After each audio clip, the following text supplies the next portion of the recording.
All right, so let's take a look at the supplies I picked up today down at CC Lowell, which is a wonderful art store here in Worcester. And what I have grabbed are this Derwent line and wash paint pan set and this nicely sized watercolor journal that should be some good heavyweight paper. And let's just open these up and have a little play. All right, I've got everything open here.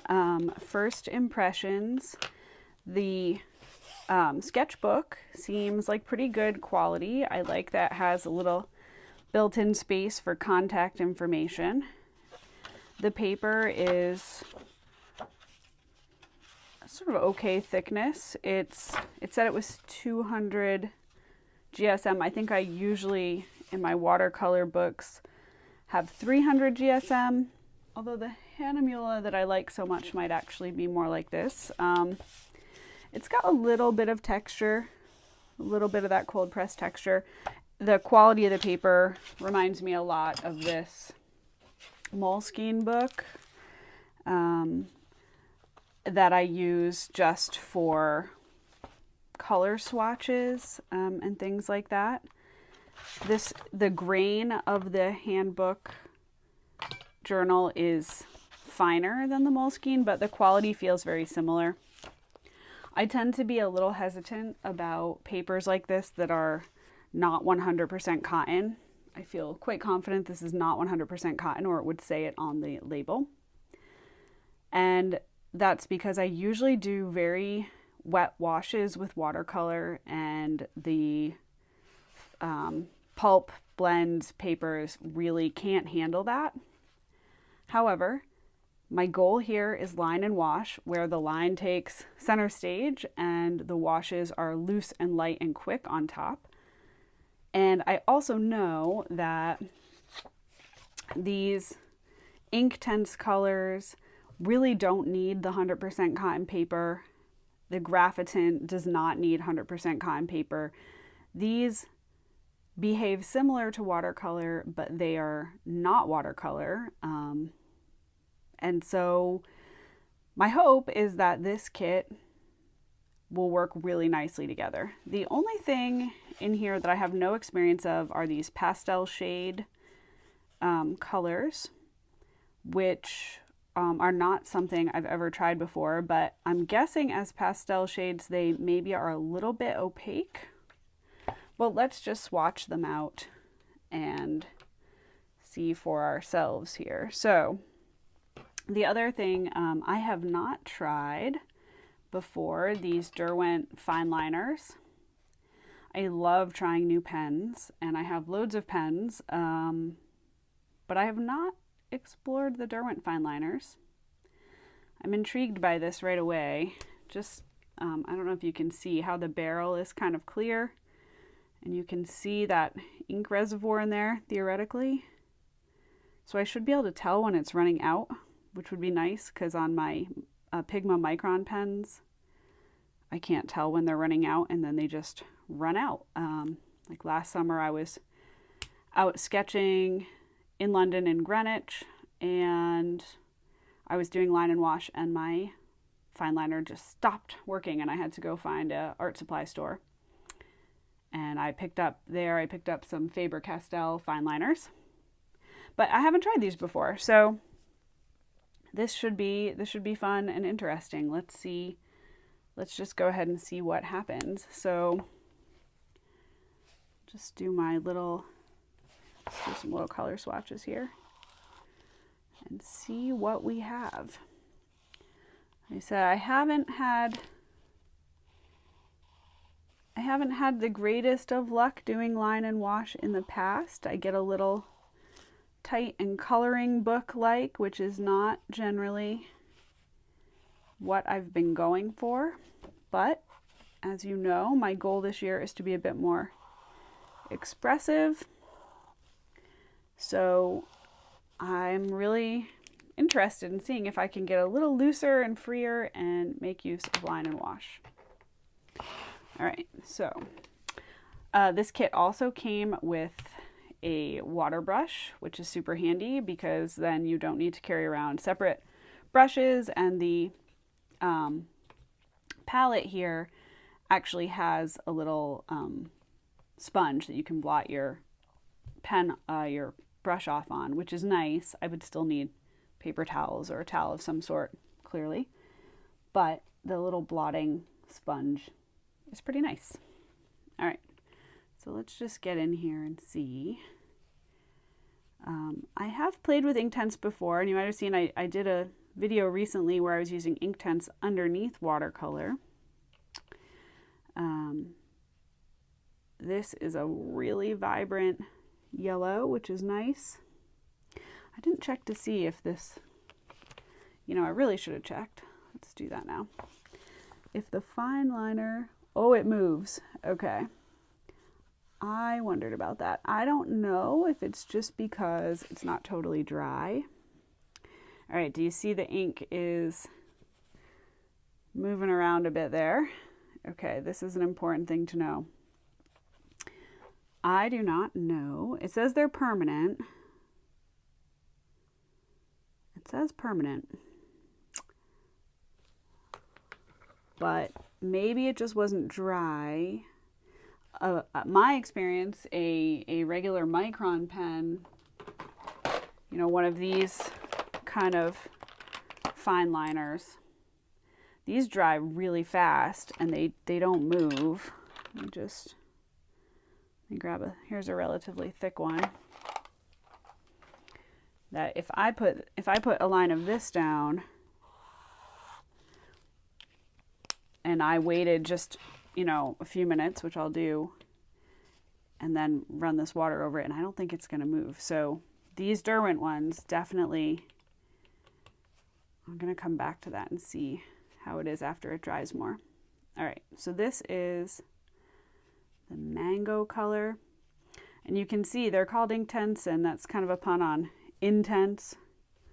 They are really, really vibrant colors, which should be great for just splashing around to add some focal point interest, highlights to a pencil sketch or a ink sketch in this case. Okay, and this is poppy red. Look at how vibrant that is. I'm sure you could see how easily that re-wet. I mean, it took just no effort at all on my part. I'm just going to make a little gradient here. They re-wet so easily, but once that Inktense is dry, unlike watercolor, it doesn't particularly reactivate, so it will just stay put. All right, now for the sake of my demo here, I've let this micron pen alone for a minute, and as you can see, I'm brushing over it with water, and it is not releasing at all. Meanwhile, the Derwent one really made a shadow. And let's see, now this Derwent one should have been dry long enough. Let's see if it still reactivates. A little bit. Yeah, I don't know if you can see that on the camera. I'll try to zoom. Yeah. So the Derwent ones, that ink reactivates and moves. Okay, I'm so glad we're doing this test because I needed to know that. And this could be a really handy feature of these pens, that the ink will activate when you brush across it with water. That can be great for shadows and tints, but it also means I'm going to have to be careful how I use those. Okay, all right, let's keep going. I'm not going to fill these in order because I want to just do, no, all right, I changed my mind. We'll fill them in order. So moving over here, this is a graphitint color. And graphitints are pretty neat. They are a mixture of pigment and graphite, and they make these really nice earthy tones. As you can see, it's more muted than the Inktense, but it still re-wets really nicely. One thing I don't know about graphitints, even though I've played with them, is I don't know if they reactivate on the page. So we're going to have to play with that. That is a great shadow color right there. That is the graphite color called Port. And this one was Autumn Brown. I do have a set of graphitints. I definitely don't play with them enough. Okay, now this color on the end is another Inktense, and this is Inktense Bright Blue. That is very bright. It's almost a sort of phthalo type color. Very bright, intense blue. Just kind of try to mush this off here. So the palette is set where obviously we have some lighter colors here. I don't know what their organization, I don't know why they've chosen this organizational scheme. They're not just keeping cool on one side and warm on the other. It doesn't really move light to dark. I don't know. It's always interesting to try to figure out what is the logic behind the arrangement. Maybe a little bit of complementary colors, because we've got the sun yellow here. Oh, this is a really dark Payne's gray. So on their tester sheet, it looks like it's going to be purple, although Payne's gray is not purple. It's like a really dark gray blue. Very, very useful shortcut color. And, you know, again, as I'm looking toward ways to get out there and sketch quickly and travel light, shortcut colors are going to be necessary. If you've seen me in my video where I sketch out my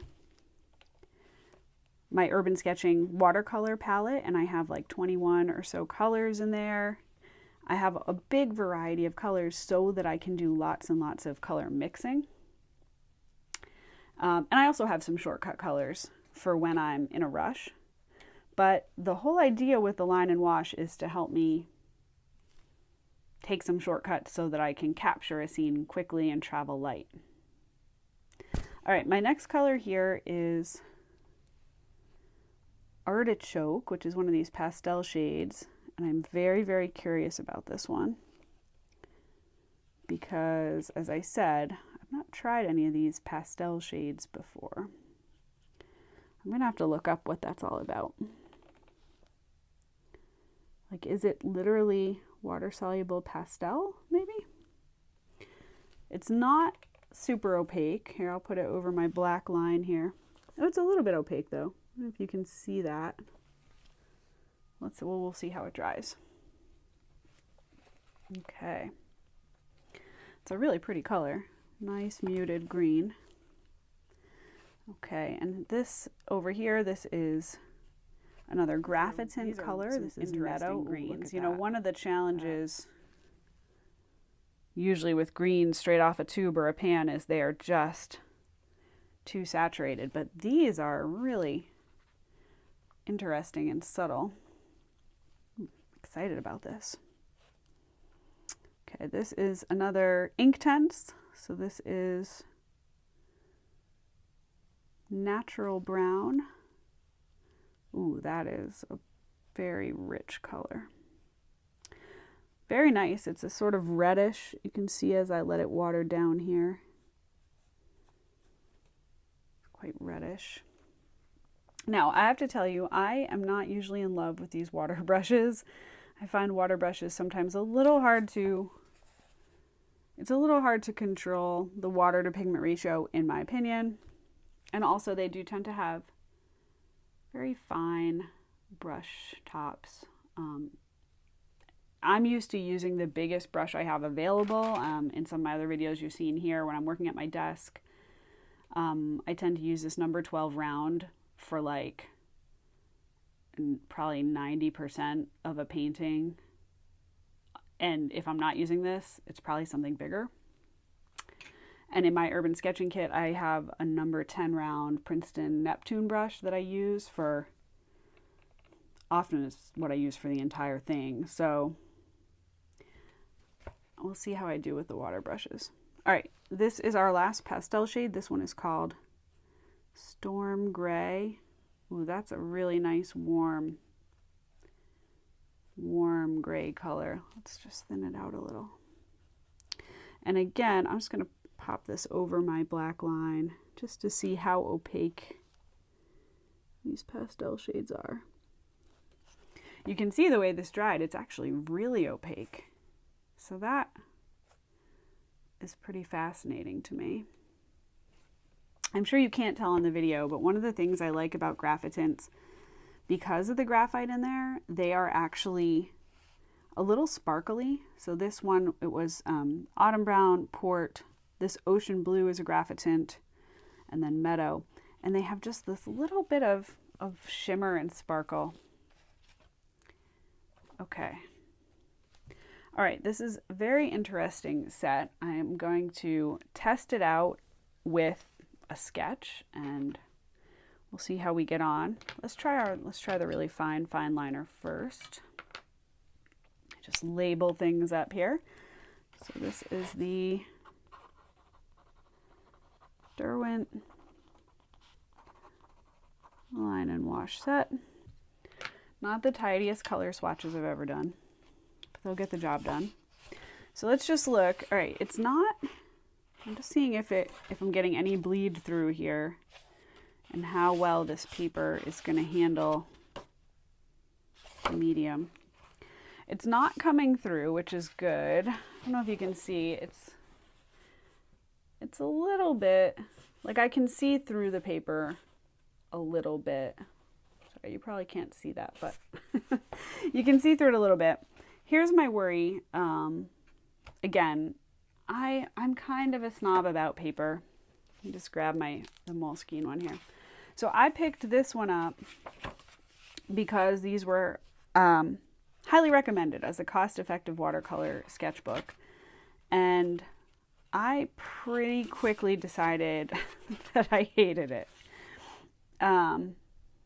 The paper buckles really dramatically.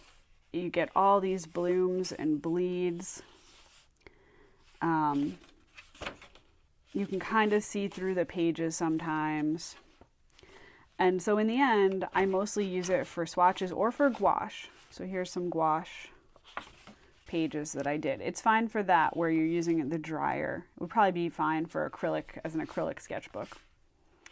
But I just find for watercolor, it just, I don't get the results that I'm after a lot of the time. And I'm a little worried. I'm going to feel the same way about this book, which was definitely more expensive than this one. And I'll just show you one other problem sketchbook that I have. So I bought this book last year at a lovely little art supply store, and I bought it as a celebration because that morning I had learned that I had my first acceptance to a juried show. So last year the Rhode Island Watercolor Society accepted one of my landscapes to their National Water Media Show, which was incredibly exciting. And I had just gotten the email, and I went into this little art store in Peterborough, New Hampshire, and I thought, you know what? I'll treat myself to a new sketchbook. Well, this was sold as a watercolor sketchbook. There was no brand information, and I should have known better. The paper is absolutely horrible. It is too thin. The colors get all muted and boring. It takes water really badly. As you can see here, this was, I think, I wrote on here. Okay, so this was with a Stabilo pen, and I was trying to test out that idea of using ink that reactivates. I mean, it just bled right through. Just brutal how much it bled through. This one too, the paper gets completely saturated. It buckles.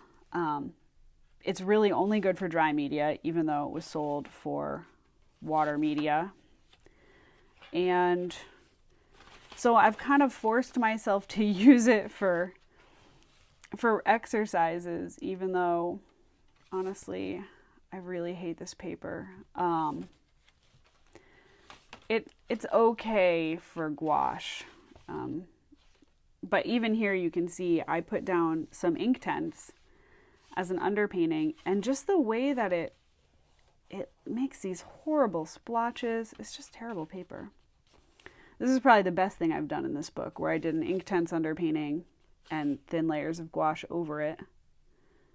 And that's fine, but the paper just buckles, and I can't use both sides. I realized very quickly it's one side only. And even though I know I shouldn't, I keep doing heavy washes on it. It's like I can't help myself. So I'm a little worried about this book having the same problem. I'm not going to lie. But if I can contain myself and do a little focus on the line and make the wash secondary, maybe it'll be all right. So I'm going to go hunt up a scene to use for a test sketch here, and then I'll be back.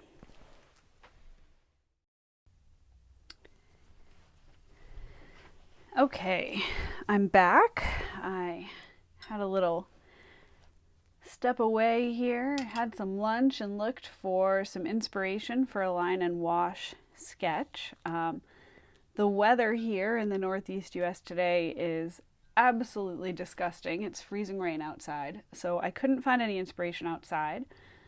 But I was flipping through Instagram and I came across this week's Landscape Art Club challenge. So let's give that a go. And I'm going to draw it right across both pages here and see how that works. So first I'm going to just give myself a rough frame. And I don't know if it's going to show up on the video, but again, my concerns about this paper, I don't know if you can see, I can see right through to what I put down on the other side. That is making me nervous. You might be wondering why I bothered to buy this book now that I have all these concerns about it.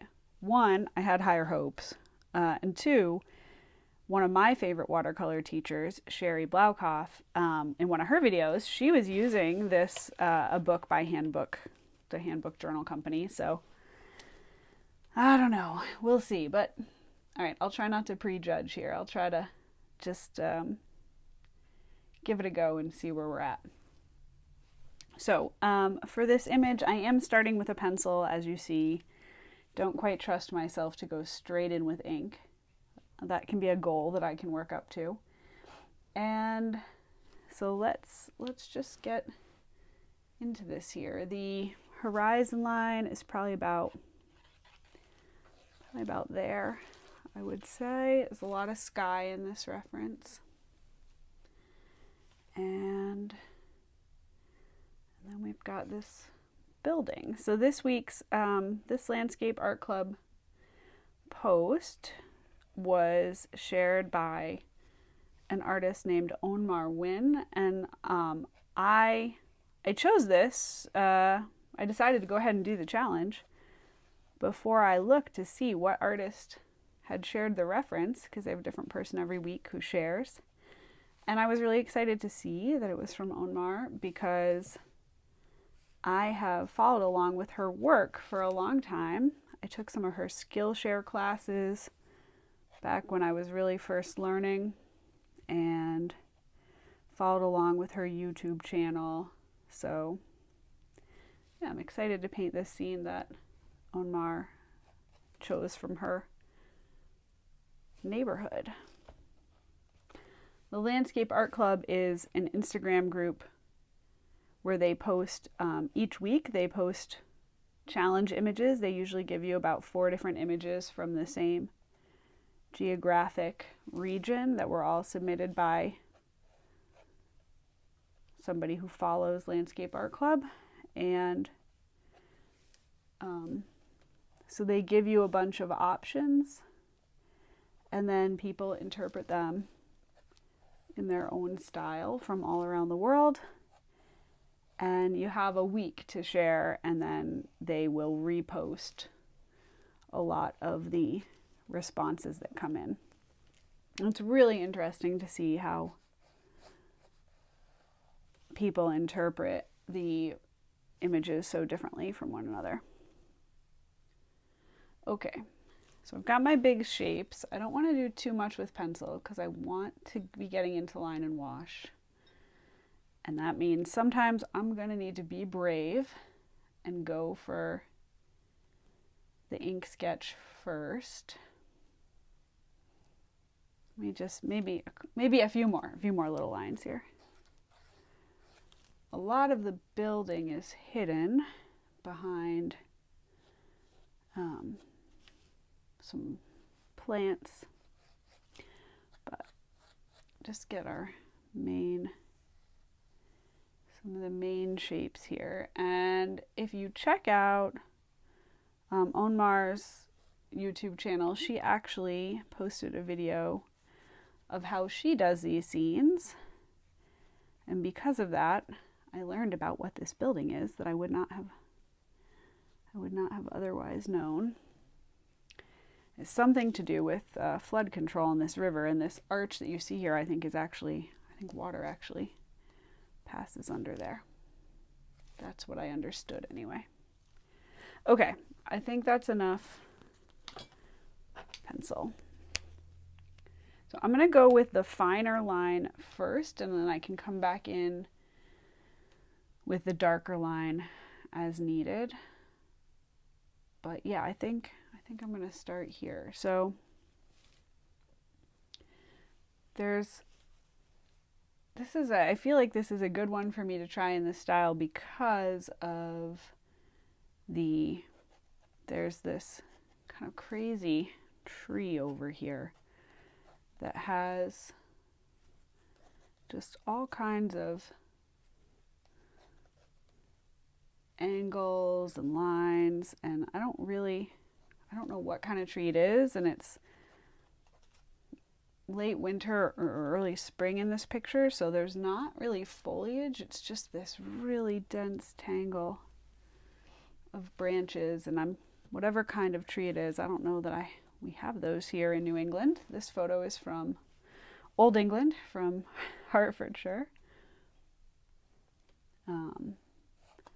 But stuff like this in watercolor can really trip me up, and I have a hard time simplifying. One of my hopes by trying line and wash is some forced simplification. I also often joke that what I do with watercolor is I take a good drawing and I mess it up. So line and wash should be a good choice for me because I like to do those line drawings, and I'm pretty okay at drawing. I'm okay at painting too, I think. But yeah, sometimes I feel like I just do a good drawing and ruin it. So maybe this will get me more focused on preserving my drawing.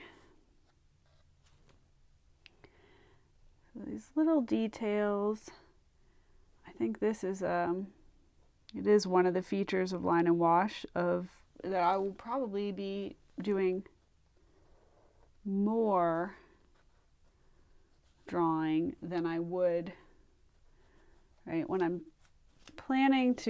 focused on watercolor. I try to keep the drawing at least somewhat minimal because I want to let the paint do the work. But in line and wash, that color is just supporting the drawing, not the other way around, right? Normally I'm drawing to support a painting, and here the strategy is to make the drawing the important part. Sorry, it turns out I can't really talk and draw at the same time. I am sharing this video in real time, so you're seeing the actual amount of time it took me. I might speed it up when I start adding color, but I decided to, for now, let it play in the amount of time that it takes me. And I think that makes it a little easier if you want to follow along. sometimes for me as a learner, it can be kind of frustrating when an artist shares something that's really significantly sped up, and it gives the illusion that they work very, very quickly, when in fact, if it were in real time, we would see that they're slow and deliberate. So yeah, you may have also noticed in my videos that I'm not staging anything for you. You can see the clutter on my desk. This is like a artist in real life situation, because I want to share my work and share my process, and also this is my lived in space, and it's not always neat, tidy, and picturesque. All right. What else is really important here? That utility pole in the picture does strike me as very important. And so I'm gonna switch back to my pencil for a minute and just get the height and placement. It's a little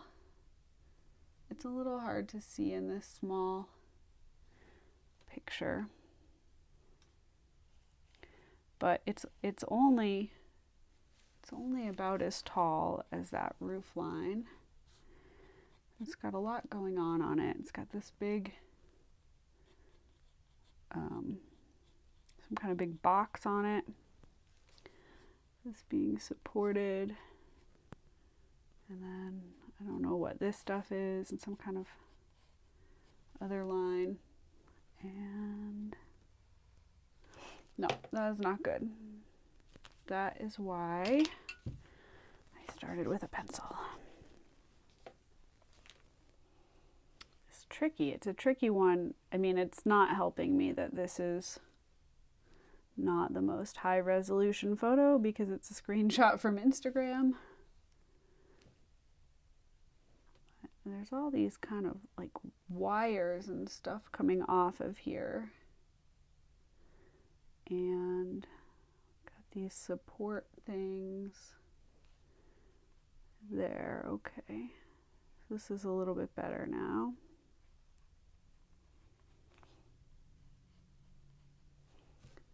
Maybe the angle is just a little better. Okay. I think that's, given how small it is, I think that's probably good enough.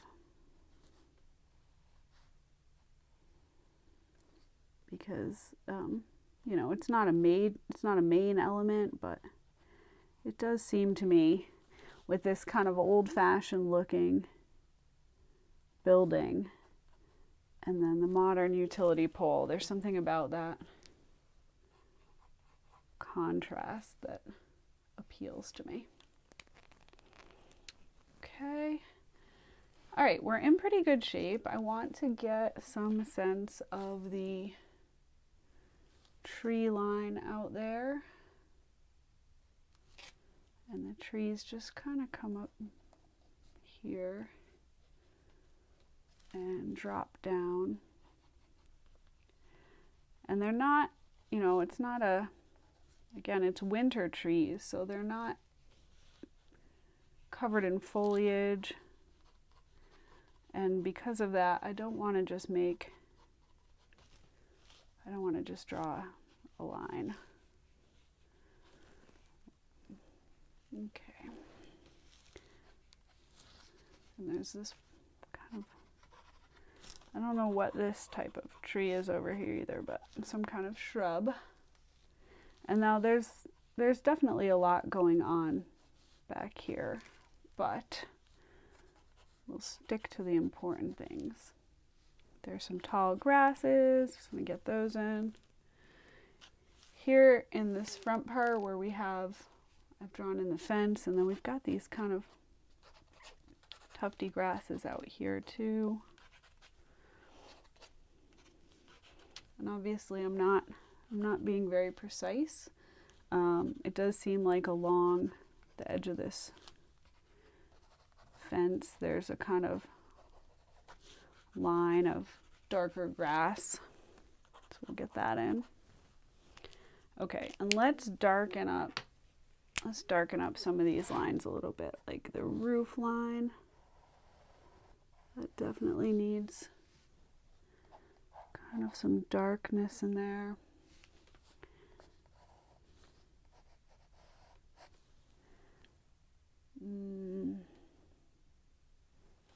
Let's bring this forward too.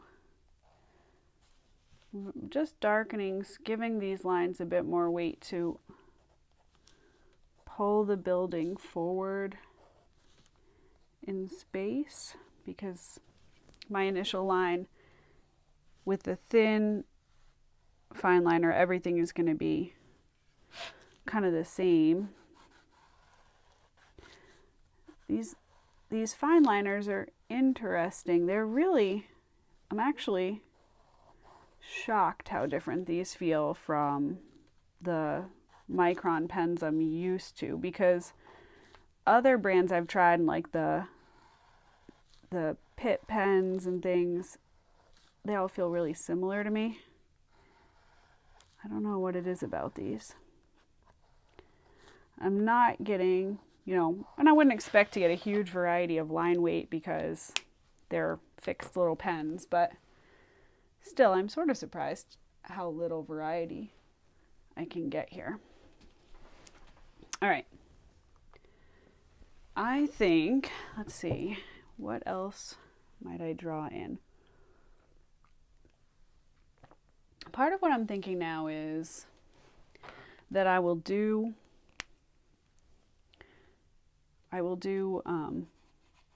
a round of wash, and then I can come back in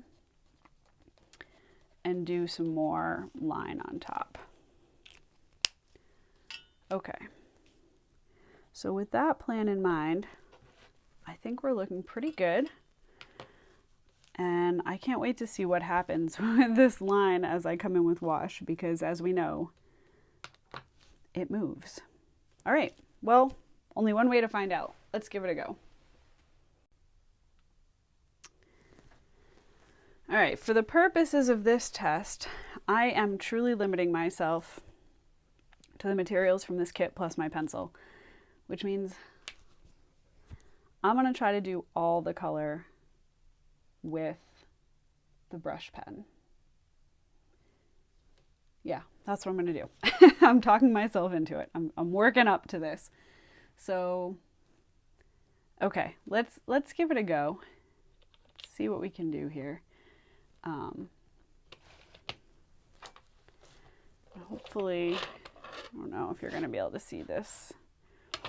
I don't know if you can see the mixing trays in my video, but I am using the kind of top of the box as a palette to lighten things up. And yeah, let's just get in here. All right. So I'm gonna start with the sky and kind of, I'm trying to, one thing about Inktense, because they don't, once this dries, unlike watercolor, I'm not going to be able to move and reactivate it. And I don't want to get any weird hard lines.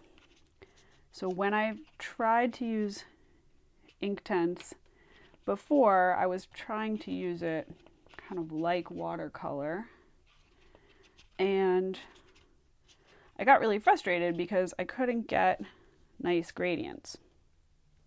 So what I know is I have to maintain that wet edge and just keep moving. And as you can see, I'm just kind of like splooging it about, giving some sense of movement in the sky. There are some clouds in the reference photo. But basically, I'm not trying to do a smooth sky because I know that this material doesn't want to do smooth. So I'm not going to fight with my materials. Instead, we're going to get some movement. and just cover over our sky. All right. Now I might come back and add some of those wispy clouds later. For now, I think I'm going to leave that alone because, again, now it's damp. I'm going to get weird things happening if I try to touch back into it. Okay. So while the sky is drying, let's come down here to this grassy area. And what I see in the reference photo, there's these kind of bands of like a yellowy straw-like color and bands of bright green. Now, let's just recall, we don't have any bright greens available to us. And my experience of ink tints is, to be perfectly honest, they don't color mix well. Like, you really just have to use the colors as they come. That's sort of how they're designed. So, in the absence of any real bright greens, this is going to be a more muted scene. I think I'm going to use, for my green, I'll just use this meadow color, which is very beautiful. And for that kind of straw color, it's a tricky one. I just look back here. I'll do maybe a little bit of mixing. I know that gets kind of muddy with the ink tints, but I'm thinking for that straw-like color, a little. I wonder what would happen if I put some sun yellow. Let's try. What happens if I mix some of the sun yellow with a little bit of that meadow green? Okay, that's interesting. Still a little too bright. What if I put some?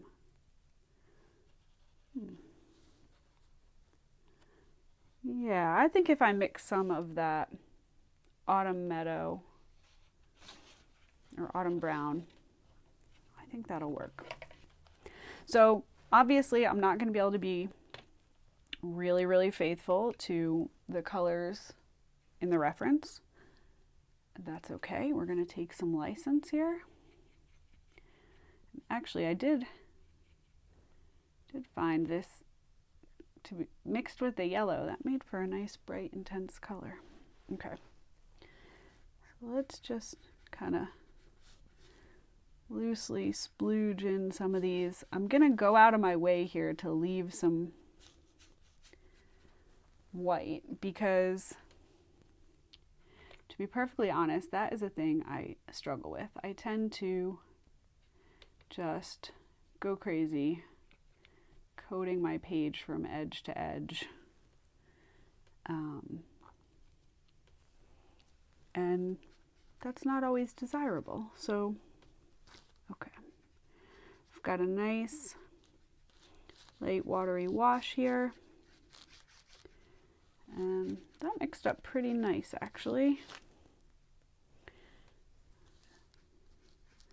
I'm going to bring that down here a little bit underneath the fence. And then get back in there with this kind of green. All right, and the good news is the ink, it's moving, but it's not moving too much. I wonder, as I bring this green grass forward, maybe I can liven it up a little bit here. Right, because as colors come toward us, they get more saturated and darker, more vibrant. And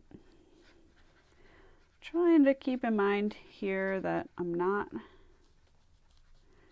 I want some textures, I want some jaggedy. All right, interrupting myself. The more I wash over this ink, though, the more it does move, so got to be careful. Okay. Now, in this foreground, things get really kind of mixed up. color-wise. I'll just kind of smush some of this across. And yeah, the graphitin is nice in that it does seem to move a bit more than the Inktense, because the Inktense, as I keep saying, right, once you've got it down on the page, that's pretty much is where it is. But it seems like the graphitin kind of moves more. All right, and this, it's such a nice fresh water brush. I think you can see that.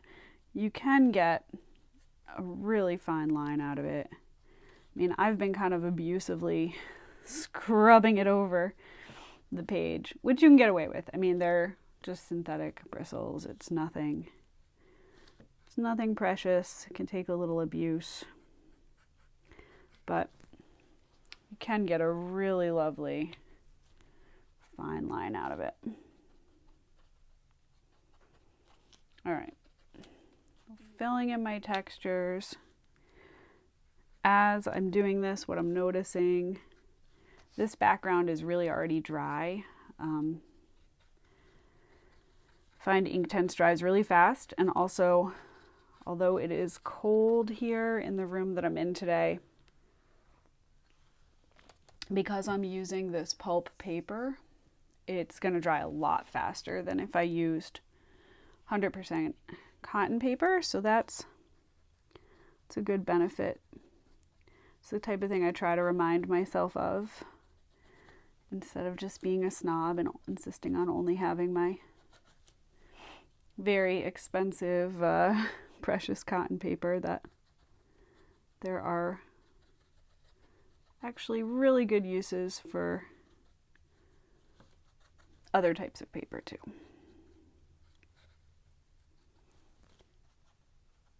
All right, I think I'm gonna stop narrating at you now and speed things up a little bit in the playback.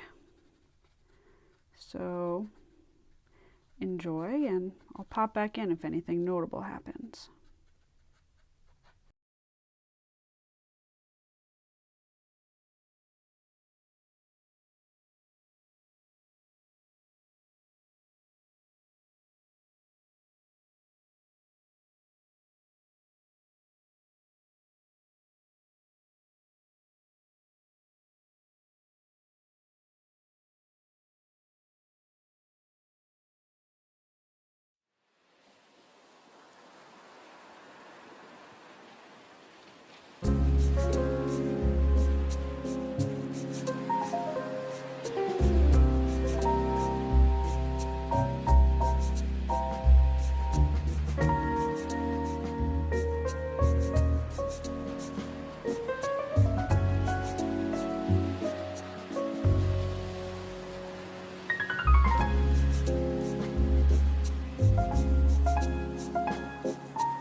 Alright, so I'm having a little debate with myself here about what level of detail is appropriate, and if I want to keep going here on the house, and if I want to add the clouds. And I am just struggling to decide. I think what I'll do, I'm gonna try to, as you can see, I'm just playing with mud now. I'm doing it on purpose. But maybe I'll just add in a little bit of texture. I don't know. No, I don't like that. Let's mush it out. Honestly, I think I should leave the house alone. Okay. One problem solved. Next problem, do I call it quits here? Or do I attempt to add some of those clouds? And here's what I'm thinking. What I'm liking about what's happening here, I really am happy about this tree. I like the suggestion of this tree. I like the foreground grasses, and even though the colors are way more muted than the reference photo, I like them. I think that it's very appealing. I like the background hill. The house it's not popping as much as I would like it to, but I'm okay with it. I think this might be good. I might need to just stop here with this one and then try another scene. So as I hit the pause button here, let me just turn the page so we can see. Nothing bled through, so that's a very good sign. The paper it has buckled, but really minimally. I would say well within what's reasonable for watercolor paper. And I was being pretty liberal with the water here at parts. So I would say this paper performed better than I anticipated. The line and wash set, I was able to mix colors more than I expected to. And even though the limited palette of that set kind of dictates the overall tonal scheme, I like it. I think that's where I'm at. I like it. This feels playful. I did the line and wash without it getting too much like a coloring book, and I'm feeling pretty optimistic about this new set as a good method for quick urban sketching on the go. If you tried out the Derwent line and wash paint pan set, I would love to hear what you think in the comments. If you have tips and tricks that you want to share, favorite YouTube videos that demo line and wash, I would love to see that if you want to share. So if you enjoyed this video, please chime in the comments, tell me what you think, and have a wonderful day.